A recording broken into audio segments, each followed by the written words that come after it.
La noche del 13 de septiembre de 1810 en Querétaro pesa como una inmensa y húmeda mortaja. El aire, denso y cargado con el aroma de la lluvia reciente y la cera quemada de las velas, parece contener la respiración de toda una ciudad. Dentro de la casa de la corregidora, la madera de la puerta del dormitorio principal no cruje por el paso del tiempo, sino bajo la fuerza desesperada de un hombre que ha jurado proteger a la mujer que se encuentra al otro lado. Es don Miguel Domínguez, su esposo, el Lino me siento corregidor, quien gira la llave de hierro forjado en la cerradura, no como un acto de protección marital, sino como el último recurso de un hombre superado por los acontecimientos. Es un intento fútil de aprisionar a la misma revolución que su esposa, Josefa Ortiz de Domínguez, ha ayudado a gestar con una precisión y una audacia que a él mismo lo aterra. Con sus 42 años, madre de 12 hijos y cerebro silencioso de la conspiración más peligrosa de la Nueva España, Josefa presiona el oído contra la sólida madera de roble, sintiendo la vibración final del cerrojo. El sonido metálico y definitivo es el eco de su propia sentencia de muerte. Allá afuera, en las calles empedradas y oscuras, el galope rítmico de los dragones del rey se acerca como un tambor fúnebre, sus sables brillando bajo la pálida luz de la luna.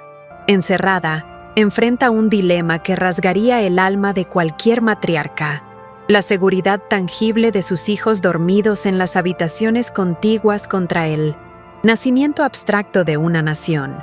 La prudencia gritaría silencio, sumisión. Pero la mentalidad de Josefa no fue forjada en el crisol del miedo, sino en una ideología de justicia feroz, una convicción casi teológica de que la patria no era una idea lejana, sino un hijo más, el más vulnerable, y que en ese preciso instante estaba a punto de ser asesinado en su propia cuna. Mientras el pánico comienza a paralizar a los hombres de la conspiración dispersos por la ciudad, una certeza fría como el acero la domina por completo. Si la historia exige un sacrificio para nacer, ese sacrificio será el suyo. Lo que nadie en esa habitación, ni en toda la Nueva España, puede siquiera imaginar es que su inminente decisión no es meramente un acto de patriotismo desesperado, sino la primera jugada en una partida de ajedrez ideológico mucho más profunda y peligrosa. Una que los propios héroes de la independencia, con sus ambiciones limitadas, ni siquiera estaban preparados para jugar.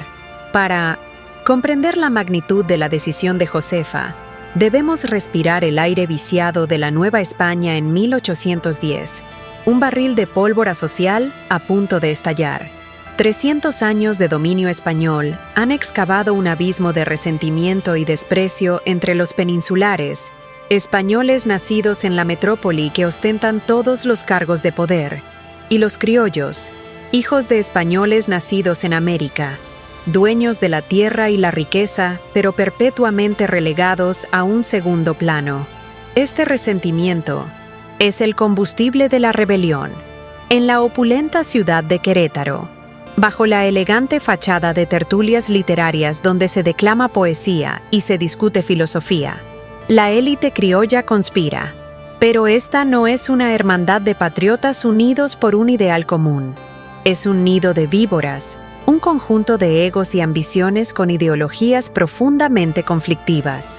Por un lado, se encuentra el capitán Ignacio Allende, un militar de estirpe, carismático y arrogante, cuya visión de la independencia se limita a un mero cambio administrativo: reemplazar a un rey español distante por un gobierno de criollos ricos como él, manteniendo intacta la injusta estructura de castas que oprime a indígenas y mestizos. Su ideología es la del poder, no la de la justicia. Del otro lado está la figura del cura Miguel Hidalgo, un hombre de ideas ilustradas, carismático y errático a partes iguales, cuyo genuino amor por sus feligreses indígenas se ve empañado por una peligrosa falta de un proyecto político. Claro, su motor es la furia contra la injusticia, pero es una furia ciega, una ideología del corazón sin el cerebro de un estadista. Y lo que Guzmán descubrió ese día sangriento no solo cambió su destino, sino el de millones de hispanoamericanos que hoy, siglos después, aún cargan con las complejidades de esa historia. Una historia donde la ideología de la conquista justificó la brutalidad más inimaginable. Si sientes la llamada de la verdad, si anhelas desenterrar los secretos que nos definen y entender profundamente nuestras raíces, dale me gusta y suscríbete. Lo que viene te hará reflexionar sobre por qué somos como somos y cómo las decisiones de hace siglos, impulsadas por creencias inquebrantables, aún resuenan en nuestra identidad colectiva. En el centro de esta telaraña de intereses, controlando los hilos con una discreción maestra, se encuentra Josefa.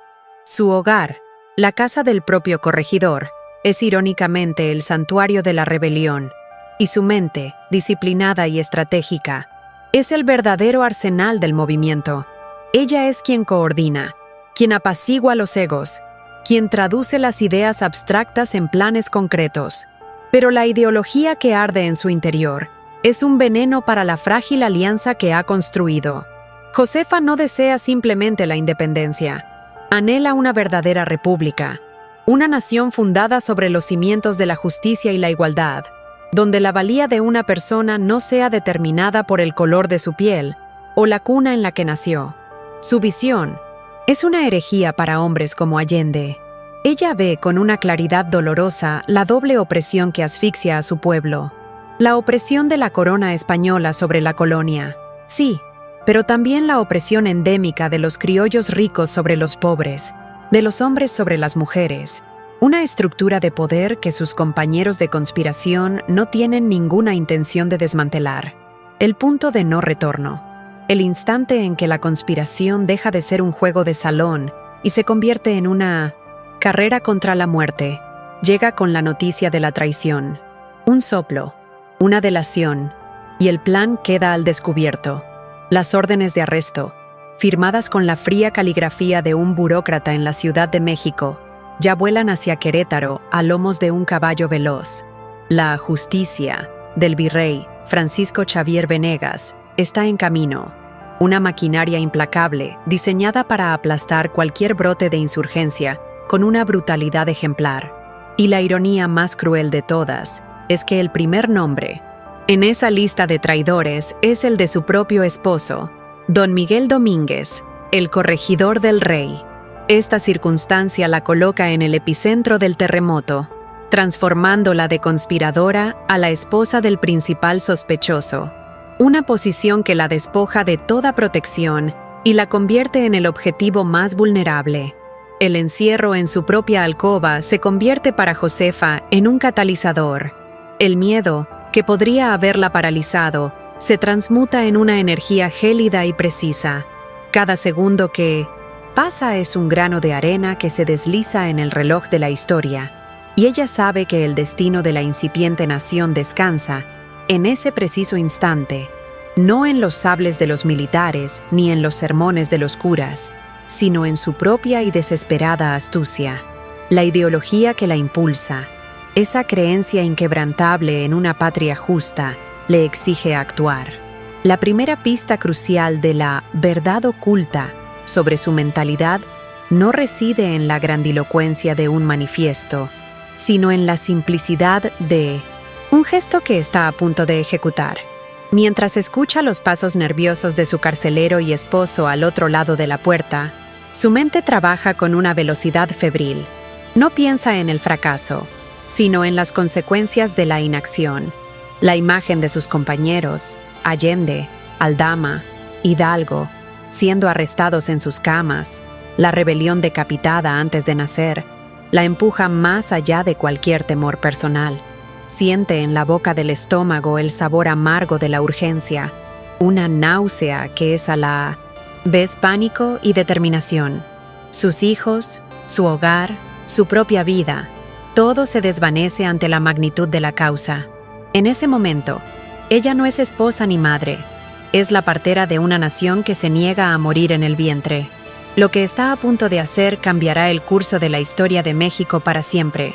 Un acto de desafío que se enseñará a generaciones de escolares. Pero bajo este acto heroico se esconde un secreto mucho más profundo. una estrategia y una visión del mundo que sus propios aliados nunca llegaron a comprender, y que revela que el verdadero enemigo, para ella, no solo vestía el uniforme realista. Para desentrañar el nudo de esta noche trágica, debemos retroceder en el tiempo, a los meses previos, cuando la conspiración era apenas un murmullo en los salones de Querétaro. La casa de la corregidora se había transformado en el corazón palpitante de la insurgencia. Las noches olían a tabaco, a chocolate caliente y a traición, a la luz de los candelabros, cuyo brillo se reflejaba en los ojos febriles de los conspiradores. Se dibujaban mapas y se redactaban proclamas. Josefa se movía entre ellos con una gracia silenciosa, una observadora aguda detrás de la fachada de anfitriona perfecta. Servía el vino mientras evaluaba la determinación de cada hombre, notando el brillo de la ambición en la mirada de Allende y la chispa de fanatismo mesiánico en la de Hidalgo. Su ideología republicana, nutrida por lecturas prohibidas de Rousseau y Voltaire, le permitía ver más, allá de sus discursos patrióticos. Comprendía que la unidad del grupo era una ilusión frágil, un matrimonio de conveniencia entre la élite militar criolla que solo buscaba el poder político y un clero bajo que anhelaba una justicia social que los primeros jamás concederían. Josefa sentía la tensión en sus propios hombros, un peso constante que la obligaba a mediar, a traducir las vagas aspiraciones de Hidalgo en objetivos militares para Allende y a moderar la arrogancia de Allende para no alienar a los seguidores más humildes de Hidalgo. Era un equilibrio precario, un puente tendido sobre un abismo de desconfianza mutua. Ella sabía que su papel era temporal. Se veía a sí misma como la arquitecta que diseña los cimientos, consciente de que los futuros habitantes de la casa podrían no entender ni apreciar la complejidad de su trabajo, pero esta conciencia no mermaba su resolución, sino que la afilaba, pues entendía que el primer paso, la demolición del viejo edificio colonial, era una tarea que solo esta extraña y disfuncional alianza podía llevar a cabo. Los primeros encuentros entre los líderes de la conspiración estuvieron marcados por un choque de cosmovisiones tan violento como el que pronto se desataría en los campos de batalla. Ignacio Allende, el apuesto militar, llegaba a las reuniones con el sonido metálico de sus espuelas sobre el mármol del patio, su uniforme impecable reflejando la luz de las velas. Su mundo era el de la jerarquía, la disciplina y el honor militar. Para él, la independencia era una cuestión de orden y control, una operación quirúrgica para extirpar el poder peninsular y trasplantarlo a manos criollas. Hablaba de gobierno, ejército y nación con la frialdad de un estratega, pero su concepto de pueblo era una masa anónima que debía ser liderada, no liberada. Su ideología era la de un patricio romano. Creía en una república, sí, pero una república aristocrática. En el otro extremo del espectro se sentaba Miguel Hidalgo, con su sotana raída y el olor a incienso y a tierra impregnado en su ropa. Sus manos, más acostumbradas a sostener un cáliz que una espada, se movían con pasión al hablar de las injusticias sufridas por los indígenas y las castas.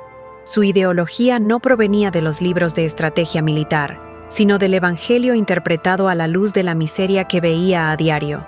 Hablaba de justicia, igualdad y libertad con un fervor que encendía los corazones, pero sus planes eran vagos, impulsivos, basados en la fe de que una vez que las masas se levantaran, la divina providencia guiaría sus pasos.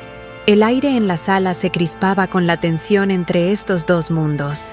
Josefa, observando desde un discreto segundo plano, sentía un escalofrío recorrer su espalda. Se daba cuenta de que estaba intentando unir el agua y el aceite, la pragmática ambición de la élite con la furia mesiánica de los desposeídos. Y en medio de este abismo, ella era el único puente, la única que entendía que ambos eran necesarios, aunque no por las razones que ellos creían. La desconfianza se sembró desde el principio, como una mala hierba en el fértil campo de la rebelión. Allende despreciaba lo que consideraba el idealismo caótico de Hidalgo. Lo veía como un agitador peligroso, capaz de desatar una guerra de castas que destruiría la misma estructura social que él pretendía heredar y liderar. En las reuniones secretas, sus ojos acerados seguían cada gesto del cura, cada palabra apasionada, con una mezcla de fascinación y repulsión. En su mente, la ideología de Hidalgo era una amenaza tan grande como la propia corona española. No podía concebir una nación donde los indios y mestizos, a quienes consideraba poco más que niños indisciplinados, tuvieran una voz real en el gobierno. Por su parte, Hidalgo veía a Allende y a su círculo de militares criollos como nuevos amos con diferente sombrero. Intuía, con la sabiduría que le daba su cercanía al pueblo, que la independencia de Allende no traería pan a la mesa de 1970, los pobres, ni justicia a los oprimidos. Sentía el frío de la ambición detrás de sus discursos patrióticos y sospechaba que, una vez alcanzada la victoria, ellos serían los primeros en traicionar los ideales de igualdad. La fe de Hidalgo no estaba puesta en los hombres de uniforme, sino en la fuerza arrolladora de un pueblo desesperado. Josefa navegaba en estas aguas turbulentas con una habilidad extraordinaria. A solas, le hablaba a Allende de la necesidad de un símbolo popular que uniera a las masas, presentándole a Hidalgo como una herramienta necesaria, aunque imperfecta. Luego, conversaba con Hidalgo, apelando a su pragmatismo y convenciéndolo de que sin la estructura militar de Allende, cualquier levantamiento sería aplastado en cuestión de días. Les mentía a ambos, no por malicia, sino por una convicción superior. Su propia ideología, la de una república verdaderamente radical, necesitaba que estos dos titanes chocaran. Ella estaba construyendo el ariete que derribaría las puertas del virreinato, sabiendo perfectamente que las dos piezas que lo componían estaban destinadas a destruirse mutuamente en el proceso. La casa de la corregidora se convirtió en un microcosmos de las tensiones que desgarraban a la Nueva España. Durante el día, era el hogar del representante del rey, un lugar de orden y lealtad a la corona. Se oía el murmullo de los sirvientes, el aroma del pan recién horneado y el sonido de los niños jugando en el patio central, bajo la sombra de los naranjos. La luz del sol se filtraba a través de los altos ventanales, iluminando los retratos de los monarcas españoles que colgaban en las paredes, una presencia silenciosa y vigilante. Pero al caer la noche, la casa sufría una metamorfosis. Las puertas se cerraban, los sirvientes leales eran enviados a descansar, y las velas de las salas de tertulia arrojaban sombras largas y danzantes que parecían conspirar por sí mismas. El aire se cargaba de susurros, del olor a tabaco fuerte y del rasgueo de una pluma sobre el papel, redactando los planes que pondrían fin a 300 años de historia. Josefa vivía en esta dualidad con una tensión que se acumulaba en sus hombros como un peso físico. Durante el día, tenía que sonreír a los funcionarios realistas, discutir asuntos domésticos con su esposo y mantener una fachada de normalidad que se sentía como una máscara de plomo. Por la noche, se convertía en la estratega, la confidente, el centro neurálgico de la rebelión. Esta doble vida era un reflejo de su propia ideología, una creencia en que la verdadera transformación solo podía gestarse en las sombras, oculta a plena vista. Entendía que la sociedad colonial era un teatro, y ella había aprendido a interpretar su papel a la perfección. Pero este constante malabarismo tenía un costo emocional. La procesión de la lealtad y la traición que desfilaba por su propia casa la obligaba a cuestionar la naturaleza misma de la confianza y el poder, preparándola para la revelación final de 1900, que los verdaderos enemigos a menudo no son los que están al otro lado de la barricada, sino los que se sientan a tu propia mesa. El choque de visiones de mundo se materializaba en cada debate sobre el futuro de la nación que pretendían crear. Cuando discutían la bandera, Allende imaginaba un águila coronada, un símbolo de poder y herencia criolla. Hidalgo, en cambio, hablaba de la imagen de la Virgen de Guadalupe, un estandarte religioso y popular que unificaría a indígenas y mestizos bajo un manto de fe compartida. Josefa escuchaba en silencio, sintiendo un nudo de frustración en la garganta. Para ella, Ambos símbolos representaban una continuación del pasado: el águila, la tiranía de una nueva aristocracia; la Virgen, la sumisión a un dogma que, si bien podía ser un arma poderosa, también perpetuaba una forma de control sobre las mentes. En su fuero interno, ella soñaba con un símbolo laico, un emblema de la razón y la ley, pero sabía que era una idea demasiado avanzada, demasiado peligrosa para ser pronunciada en voz alta. Su ideología era la de un futuro que sus compañeros ni siquiera podían concebir. Esta diferencia fundamental se extendía al concepto mismo de propiedad. Para Allende y los demás criollos terratenientes, la independencia significaba asegurar sus haciendas y minas del control fiscal de España. Su lucha era por la libertad de comercio, por el derecho a explotar sus riquezas sin intermediarios. Para Hidalgo, influenciado por las ideas de una comunidad cristiana primitiva, la tierra pertenecía a quien la trabajaba. Hablaba de restituir los ejidos a las comunidades indígenas, una idea que provocaba un silencio helado en la sala y miradas de pánico entre los hacendados. Josefa se daba cuenta de que estaba sentada sobre una fractura tectónica. La conspiración no era un movimiento unido, sino dos revoluciones distintas y antagónicas, unidas temporalmente por un enemigo común, y ella era la única consciente de que, en cuanto el enemigo español fuera vencido, esta fractura se abriría, devorando a sus propios hijos en una inevitable guerra civil. En este caldero de tensiones, alguien siempre se beneficia del caos.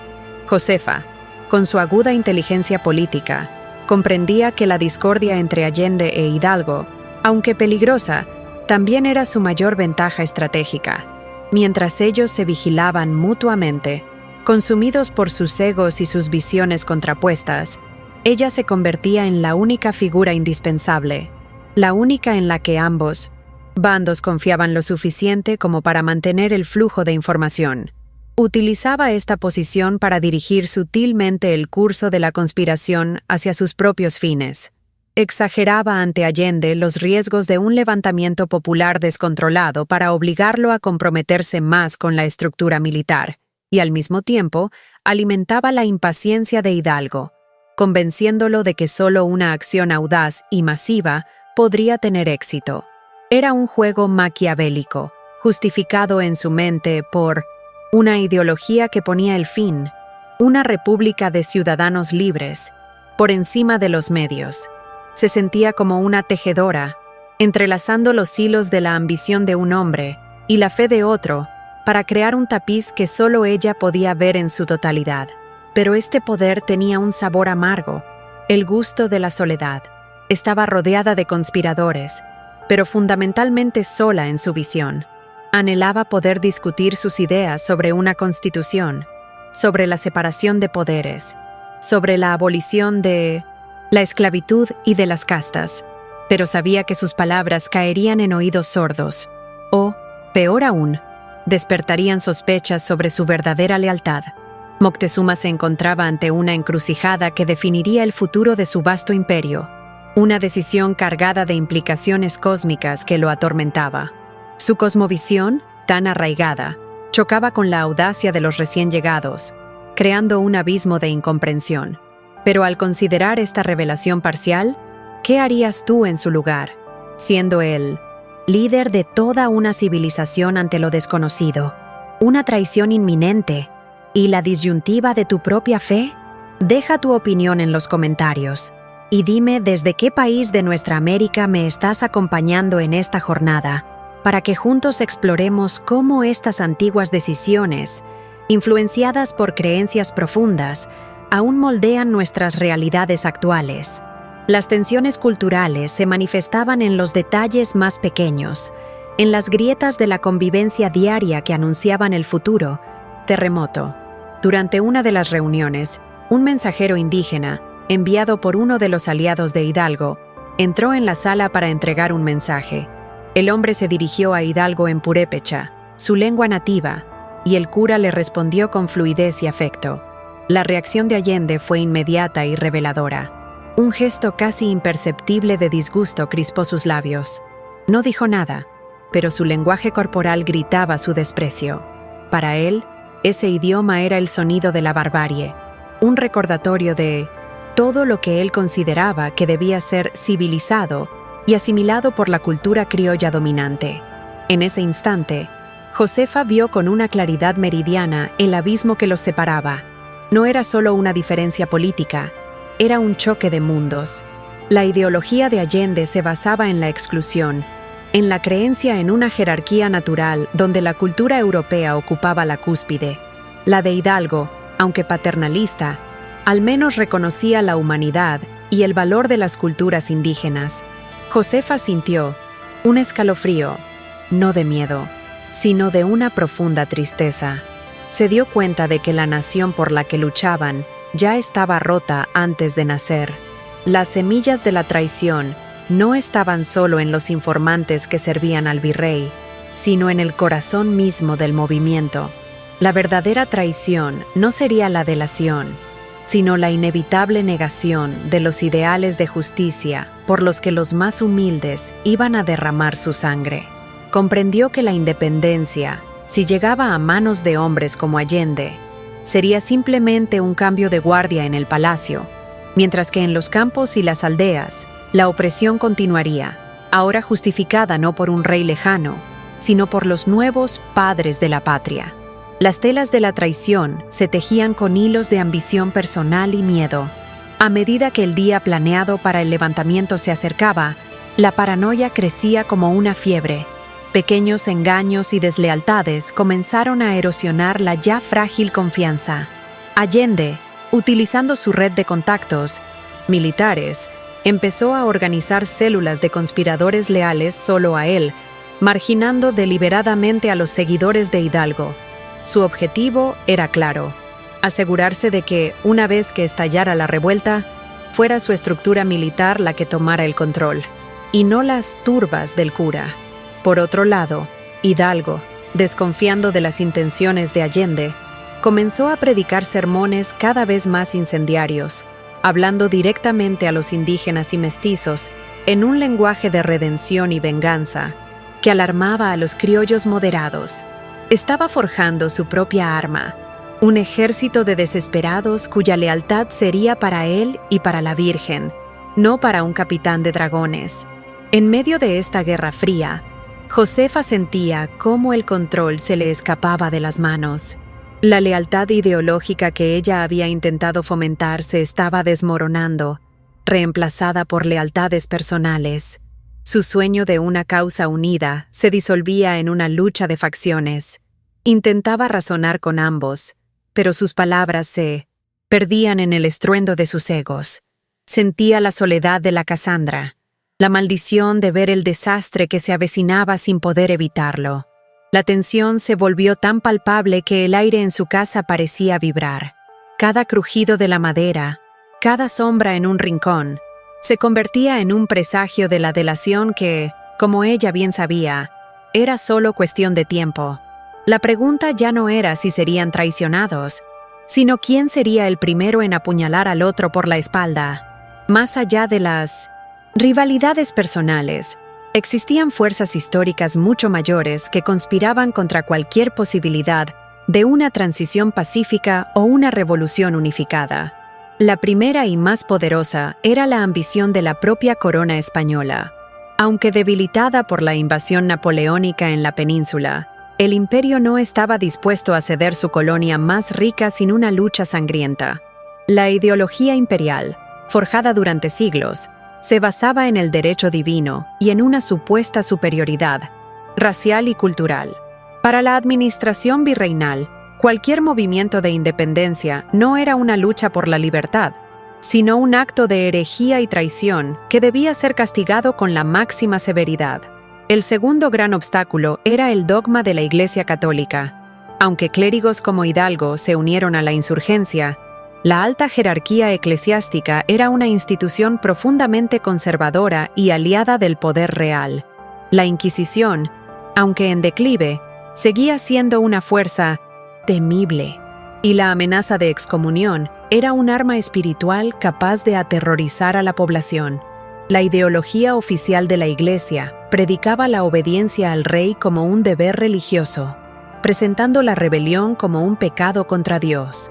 Finalmente, estaban las aspiraciones personales de miles de criollos que, aunque descontentos con el dominio peninsular, temían más a una revuelta popular que a la propia corona. Preferían la seguridad de un sistema injusto que conocían al caos de una revolución que podría arrebatarles sus privilegios.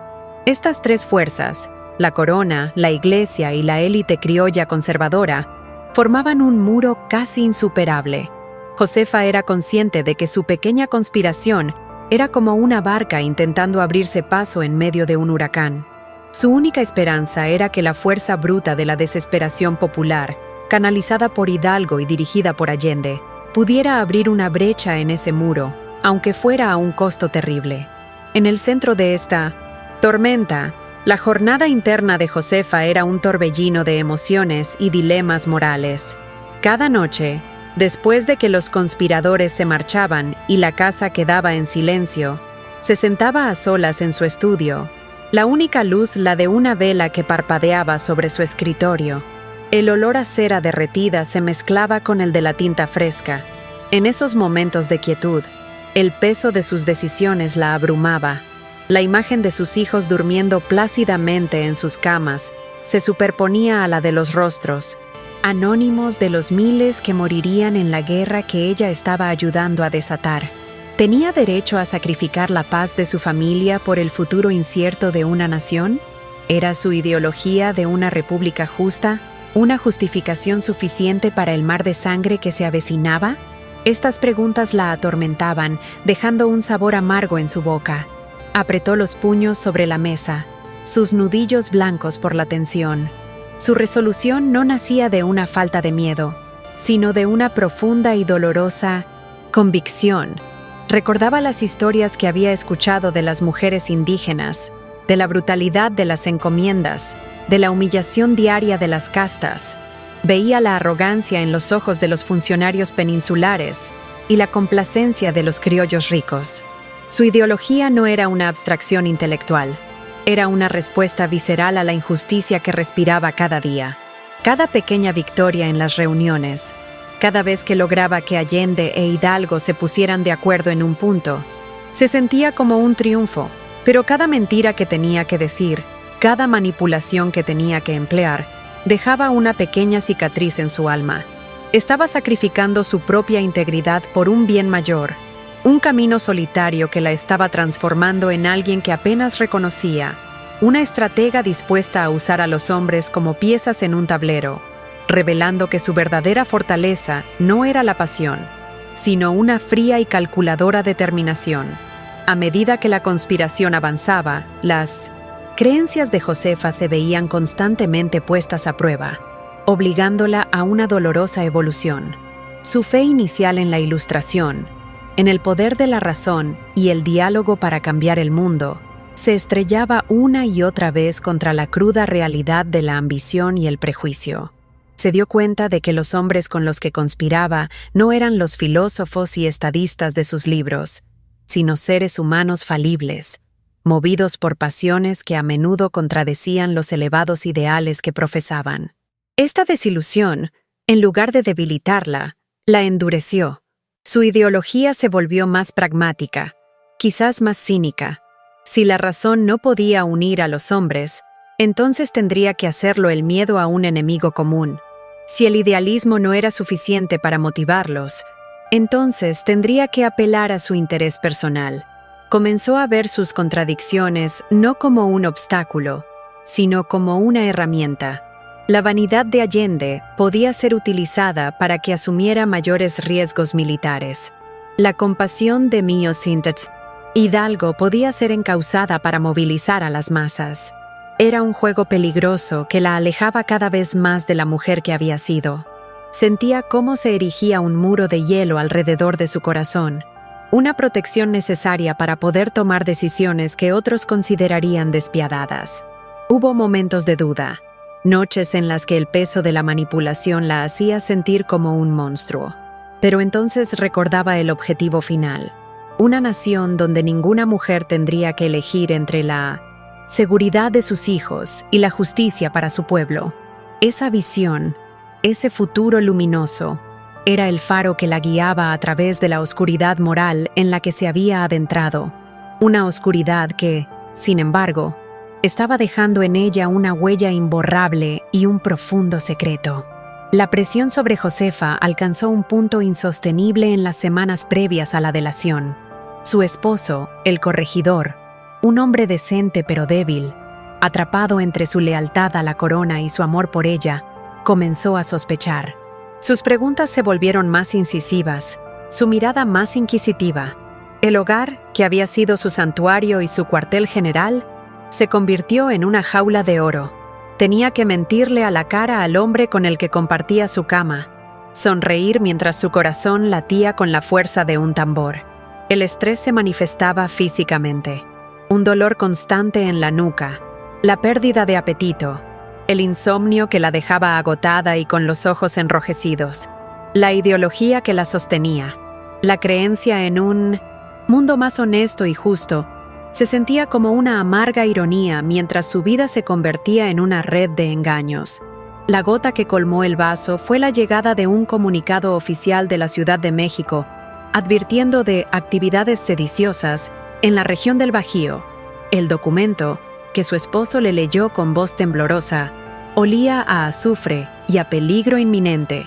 Sintió un frío glacial en las venas. La red se estaba cerrando. Esa noche, durante la última reunión de los conspiradores principales, la Puy de Sy, tensión era tan densa que se podía cortar con un cuchillo. Todos lo sentían. La ventana de oportunidad se estaba cerrando. Fue entonces cuando Josefa tomó una decisión unilateral que revelaba hasta qué punto su ideología se había vuelto radical. Sin consultar a nadie, envió un mensajero secreto a Aldama con una fecha adelantada para el levantamiento. Una jugada audaz y desesperada para forzar la mano de sus vacilantes compañeros. Sabía que estaba sobrepasando su autoridad, pero también sabía que la indecisión, en ese momento, era sinónimo de muerte. Era el punto de no retorno, el acto que sellaría su destino y revelaría que ella no era una simple colaboradora, sino la verdadera líder de la revolución. La noche del encierro es el crisol donde se forja la leyenda. Atrapada en su habitación, Josefa ya no es una estratega que mueve piezas en un mapa. Es una combatiente en la primera línea de la guerra. Cada sonido proveniente del exterior es una amenaza o una oportunidad. El latido de su propio corazón es un reloj que marca la cuenta atrás. La ideología que la ha sostenido durante meses de planificación secreta ahora debe enfrentarse a la prueba definitiva. La acción bajo una presión insoportable. Ya no hay tiempo para el debate, para la manipulación sutil. Solo queda el instinto y la voluntad. Se acerca a la ventana, pero las rejas de hierro forjado, que antes le parecían un elemento decorativo, ahora son los barrotes de su celda. Afuera, la noche de Querétaro es indiferente a su drama. La luna ilumina las cúpulas de las iglesias, testigos silenciosos de la historia que está a punto de nacer. Un suspiro se escapa de sus labios, un vaho que se condensa brevemente en el frío cristal. No es un suspiro de derrota, sino de concentración. Su mente, una máquina entrenada en el análisis y la previsión, busca frenéticamente una salida, una forma de romper el cerco que su propio esposo ha creado a su alrededor. Repasa mentalmente el plano de la casa, las rutinas de los criados, la ubicación de los guardias. Piensa en el hombre que sabe que está esperando abajo, Ignacio Pérez, el alcalde del pueblo y su cómplice, el eslabón final de la cadena de comunicación que ella misma diseñó. La tensión se acumula en su cuerpo, un nudo en el estómago, un temblor en las manos que controla con un esfuerzo supremo. Sabe que lo que haga en los próximos minutos no solo determinará su propio destino, sino que encenderá la mecha de un incendio que consumirá a toda la Nueva España. True. Momento de la verdad ha llegado, y la ideología que está a punto de ser confrontada es la de la prudencia, la del silencio, la que dicta que una mujer debe obedecer y esperar. Con la urgencia de quien siente la hoja fría de la guillotina sobre su cuello, Josefa ejecuta el acto que la inmortalizará. Se quita uno de sus zapatos, un delicado calzado de seda que contrasta brutalmente con la violencia del acto que va a cometer. Se arrodilla sobre el frío suelo de madera, el corazón martilleando contra sus costillas. Y entonces golpea. 1, 2, 3 veces. El sonido es seco, penetrante, un código desesperado que viaja a través de las vigas del techo de la planta baja, donde Ignacio Pérez espera con la ansiedad de un centinela. No son simples golpes, son el latido de una revolución que se niega a morir.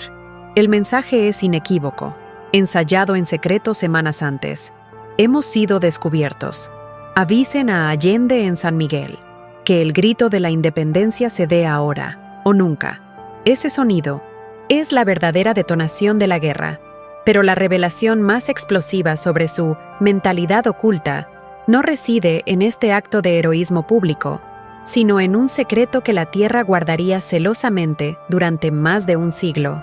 A mediados del siglo XX, durante los trabajos de restauración de una antigua hacienda que perteneció a su familia, unos albañiles encuentran un hueco bajo las losas de piedra de una capilla privada. Dentro, cubierto de polvo y telarañas, hay un pequeño baúl de cuero, reseco.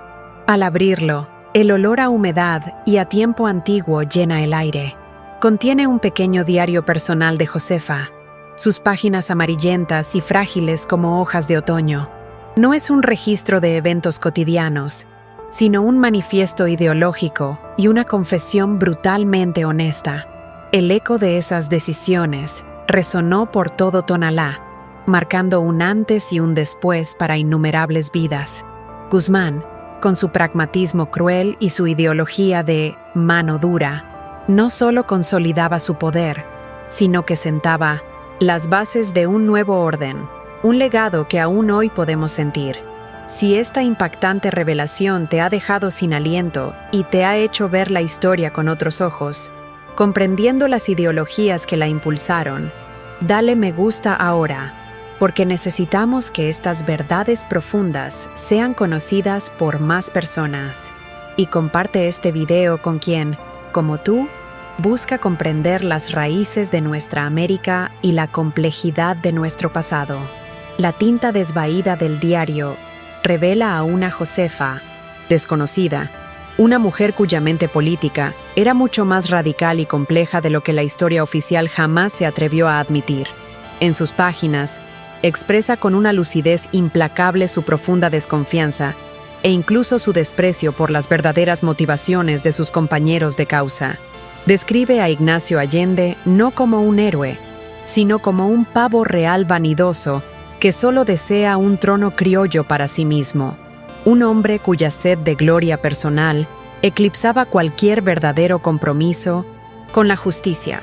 Sobre Miguel Hidalgo, escribe con una mezcla de afecto y pena, llamándolo un buen pastor que ama a sus ovejas, pero que en su ceguera las llevaría voluntariamente al matadero sin un mapa ni un destino.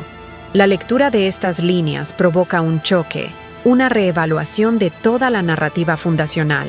La reacción inicial es de incredulidad, seguida por una profunda admiración por su agudeza y su soledad. El diario desvela su verdadero plan, su gran estrategia oculta: utilizar la furia mesiánica de Hidalgo como la chispa que encendiera la pradera, y la fuerza militar de Allende como el ariete que derribara las murallas del poder español. Pero ese era solo el primer acto. Su intención, una vez que el viejo régimen se derrumbara, era empujar la revolución hacia un camino mucho más radical, una senda de igualdad de castas, reforma agraria y derechos civiles que sabía que aterrorizaría a sus propios aliados.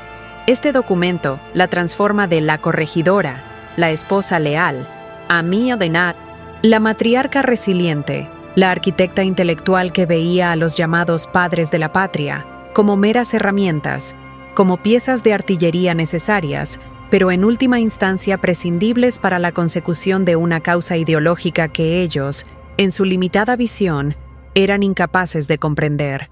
Las palabras del diario resuenan como una sentencia sobre el juicio de la historia. Cada frase, escrita a la luz de una vela en la soledad de su estudio, se convierte en un faro que ilumina las verdaderas dinámicas de poder que gestaron la independencia. Mi mayor temor, escribe en una entrada de agosto de 1810, no es el cadalso español, sino el trono mexicano. Temo que cambiemos de amo sin romper las cadenas. Esta frase, por sí sola, redefine su lucha. No peleaba contra España, peleaba contra la tiranía, sin importar la nacionalidad del tirano. Su ideología era universalista, una creencia en los derechos del hombre que trascendía las fronteras y las banderas. En otra página, analiza la peligrosa mezcla de fe y violencia que representaba Hidalgo. El padre agita el estandarte de la Virgen para liberar a sus hijos, pero olvida que la fe sin razón es una tormenta que ahoga por igual a justos y a pecadores. Estas palabras, pronunciadas en la intimidad de su diario, sellaron el destino de su legado. Revelan que su apoyo a Hidalgo no era incondicional, sino una alianza estratégica y calculada. Sabía el riesgo que corría al desatar esa fuerza de la naturaleza, pero consideraba que el riesgo de la inacción era aún mayor. Su decisión de dar la señal para el inicio de la guerra no fue un acto impulsivo, sino el cumplimiento de un plan fríamente elaborado. El diario la muestra como la única que comprendía la verdadera naturaleza de la bestia que estaban despertando, la única que tenía una visión a largo plazo más allá de la primera batalla.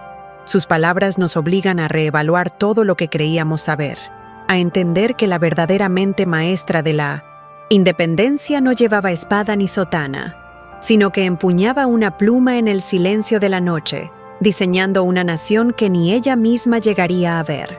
El desfecho inmediato de su acto de desafío es una mezcla de triunfo y tragedia. Su aviso, llevado a galope tendido por Ignacio Pérez, llega a tiempo. Hidalgo y Allende, prevenidos, logran escapar de la captura. La madrugada del 16 de septiembre, en el pequeño pueblo de Dolores, Hidalgo, empujado por las circunstancias que Josefa ha creado, sube al atrio de su iglesia y lanza el famoso grito, el llamado a las armas que inicia una década de guerra sangrienta. La revolución ha nacido y Josefa ha sido su partera, pero el costo personal es inmediato y devastador. Es arrestada, separada bruscamente de sus hijos. Su hogar es saqueado. La maquinaria de la justicia virreinal cae sobre ella con todo su peso. Es interrogada, humillada públicamente, acusada de alta traición. Su ideología de justicia se enfrenta a la brutal realidad de un sistema diseñado para aplastar la disidencia. Comienza para ella un largo peregrinaje por conventos y prisiones, un calvario que durará años. Se convierte en un símbolo, en la primera mártir de la causa. Su nombre es invocado por los insurgentes como un estandarte de sacrificio y resistencia. Sin embargo, este desfecho visible, el de su encarcelamiento y su transformación en heroína, oculta una consecuencia invisible y mucho más profunda. Al forzar el inicio de la guerra, Josefa pierde el control sobre su propia creación. La revolución, una vez desatada, adquiere una dinámica propia, una violencia y un caos que superan con creces sus planes. La ideología radical que ella había soñado se ve ahogada por el estruendo de los cañones y los gritos de venganza. La guerra que ella ayudó a empezar ya no le pertenece, y las semillas de una nueva y amarga traición comienzan a germinar en la misma tierra que ella ayudó a liberar. Cuando la Guerra de Independencia finalmente termina en 1821, una nueva realidad política y social comienza a tomar forma sobre las ruinas del virreinato. Pero no es la república que Josefa había imaginado. La verdad oculta, revelada en su diario, su temor a que solo cambiaran de amo, se materializa con una precisión cruel. La nueva nación nace no como una república de ciudadanos iguales, sino como un imperio mexicano, con Agustín de Iturbide, un antiguo oficial realista que combatió a los insurgentes, autoproclamándose emperador. La ideología que triunfa no es la de la justicia social de Hidalgo o la república ilustrada de Josefa, sino una amalgama de conservadurismo criollo y oportunismo militar. Los mismos hombres que ella salvó del cadalso, o sus herederos políticos, ahora ostentan el poder. Liberan a Josefa de su largo cautiverio, pero es una liberación envenenada. La reciben con homenajes vacíos y pensiones miserables, pero la apartan cuidadosamente de cualquier círculo de poder. Le temen su inteligencia, su integridad y, sobre todo, la radicalidad de su ideología. Saben que ella es un recordatorio viviente de las promesas traicionadas de la revolución. Su presencia es un reproche silencioso a la nueva élite que ha construido una nación a su medida, manteniendo intactos los privilegios de clase y la marginación de las grandes mayorías. La nueva configuración ideológica del México independiente se basa en la exclusión. El sueño de Josefa de una patria para todos se convierte en la pesadilla de una patria para unos pocos. La verdad que ella descubrió y temió se ha hecho realidad. La revolución ha devorado a su propia madre intelectual, y el nuevo orden se construye sobre los cimientos de su silencio y su marginación. El impacto de esta traición fundamental se extiende como una onda expansiva a través de las generaciones, dejando cicatrices profundas en el alma de la nueva nación y, por extensión, en toda Hispanoamérica. El legado de Josefa se convierte en un símbolo de la promesa rota, del idealismo sacrificado en 1905, el altar del pragmatismo y la ambición. Para los pueblos indígenas y las comunidades mestizas, la independencia no trae la anhelada justicia.